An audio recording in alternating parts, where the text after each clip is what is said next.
తెలుగుదేశం ఎవరు పెట్టారండి? మన అన్న నందమూరి తారక రామారావు గారు. అది మనం గర్వంగా చెప్పుకోవచ్చు. అట్లానే పార్టీ నడిపేది ఎవరు? ఎస్ చంద్రబాబు నాయుడు గారు. దాని ముందు తీసుకెళ్లేది ఎవరు?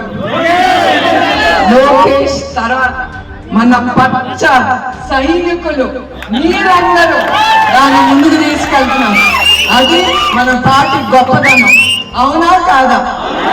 మనదేం సింబల్ అండి చెప్పండి? ఓటు వేయాలంటే సైకిల్కే కదా. ఎస్, మన సైకిల్ అయినా కూడా దాన్ని ఎక్కి తొక్కి ఎదురొచ్చే వాడిని తొక్కుంటా వెళ్ళి మనం ముందుకెళ్ళాలి.